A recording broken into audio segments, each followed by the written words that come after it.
But I'll tell you, folks in South Carolina are concerned about where we are with energy in this country. Energy independence is something that's on the minds of folks back home. You know, I drive a diesel truck, and the gentleman from Ohio was talking about diesel fuel just recently. And I was at the gas pump recently, the fuel pump, fueling my truck with diesel fuel.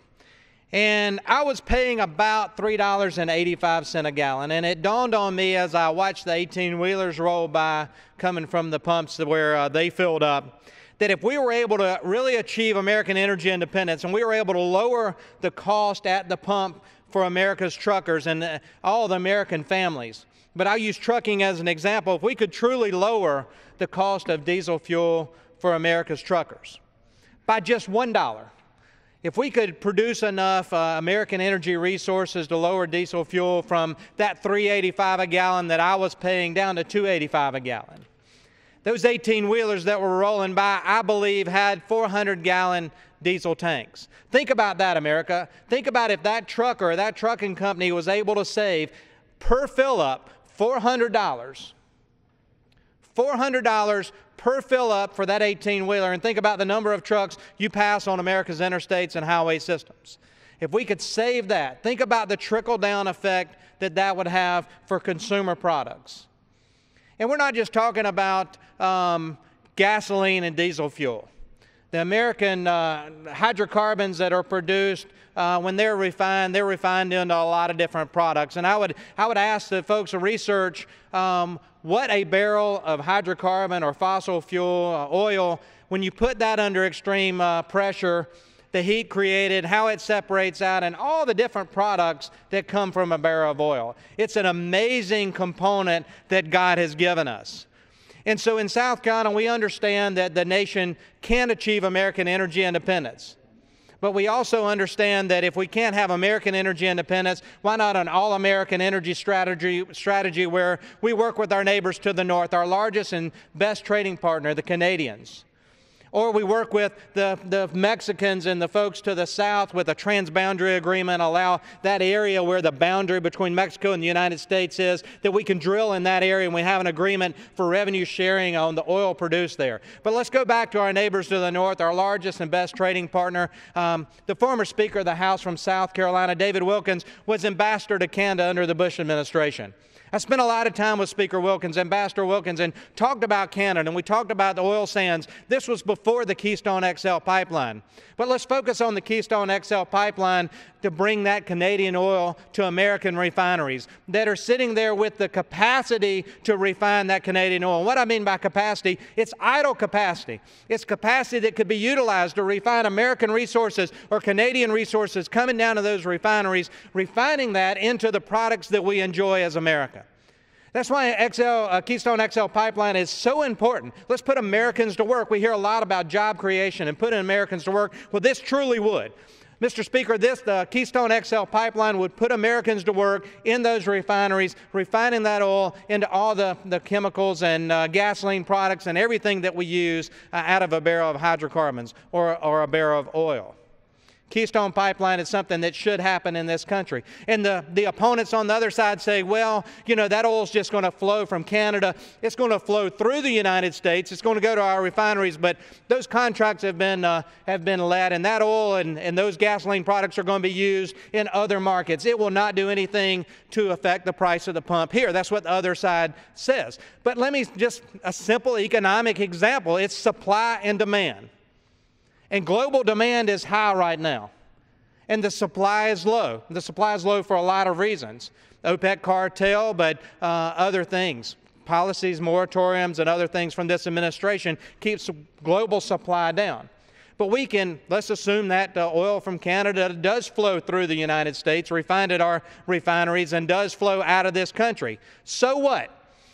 That increased supply will meet the increased demand, and by meeting that demand, that will drive the price down, not only for Americans, but for everyone across the globe. It's the right thing to do to put Americans to work to refine that oil into those products at American refineries. It's true job creation.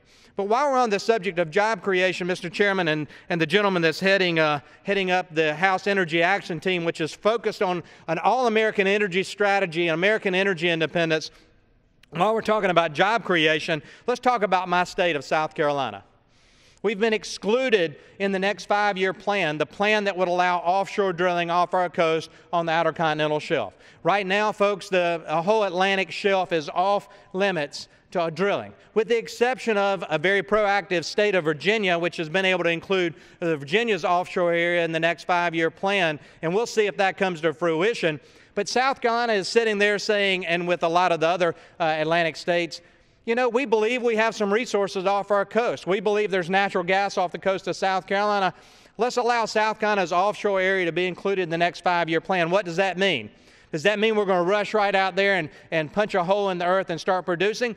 Maybe, maybe not. But what it does mean is it allows that exploration. It allows those energy companies to say, you know what, that area is going to be opened up. We haven't explored out there in 30 years. It was 30-year-old technology when we went out there before. Let's go out there with new technology. Let's find out what sort of resources might be off the coast of South Carolina on the Outer Continental Shelf of the Atlantic seaboard. Let's go out there. Let's find out what might be there, and let's start producing that. And you know what happens when we do start producing? I just ask you to drive down to Louisiana, and you get on that Highway 90 from Lafayette down to New Iberia and on down to Houma and Thibodaux and those areas. You get on that 4-lane highway, Mr. Johnson, and you ride down that highway, and on both sides of that 4-lane highway, business after business after business after business after business after business, and I could go on and on. These are businesses that aren't out there actually doing the drilling, because those lease sales were to ExxonMobil or Halliburton or some of those companies. These are the service companies that are servicing offshore drilling. Think about this for a minute. Think about the guys that are using the barges and the offshore boats to carry the service boats that are taking the drilling mud and the casing and the piping and the diesel fuel for the generators and the food and the personnel and everything else that goes offshore out to the platform. But then think about that. Their companies onshore, they're running trucks up and down the road that need truck repair. They need body repair. We need pipe welders and pipe fitters and experience it. And like I said, business after business after business there in Louisiana is helping the offshore industry. And South Carolina's sitting there going, well, you know what? If we allowed drilling offshore and we allowed this to happen on the Outer Continental Shelf, then maybe those businesses would come to South Carolina. The service boats, the drilling mud, the providers, the onshore pipe fitters and pipe welders. And you know what? Those guys have to eat. So they fill up the local restaurants. And they shop at the local Piggly Wigglies. And guess what? They give to United Way and they give to the local church. And it's a trickle-down economy when you got people working and you got people creating businesses and providing income to an economy. When we think about an all-American energy independent structure, we need to think about all the jobs that are created through that American energy independence. And it's not just the guys that are doing the offshore drilling. And it's not just the guys that are doing the hydraulic fracturing here. That is a tremendous component, and it's working in Pennsylvania, should be working in southern New York, it's working in Ohio, it's producing resources. And we talk about energy, we focus a lot right now on North Dakota. North Dakota, my gosh, it's a microcosm of what we could be in this country if we truly pursued an American energy policy. North Dakota, 3% unemployment or less. Some say it's a negative unemployment. I say when you get off an airplane in North Dakota, they give you a job whether you need one or not. You talk about a lack of housing. They don't have housing for people coming up there to take the job. If you need a job in America and you're willing to travel to North Dakota, you go up and get $70,000 a year driving a water truck. Jobs are created. North Dakota, a microcosm of what we could be in this country if we truly pursued an American energy policy, an all-American energy policy.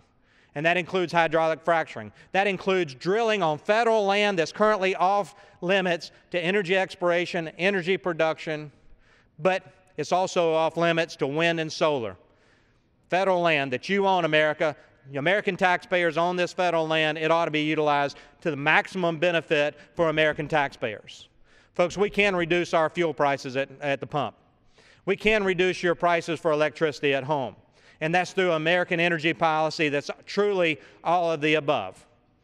And so I appreciate the gentleman from Ohio leading this leadership hour, giving me the opportunity to speak about something that I am very passionate about. and that is an all-American energy policy that produces resources here, lessens our dependence on the Middle East, lessens our dependence on the OPEC cartel, truly trades with our neighbors to the north and the south, and approaches true independence. And with that, Madam Speaker, I will yield back.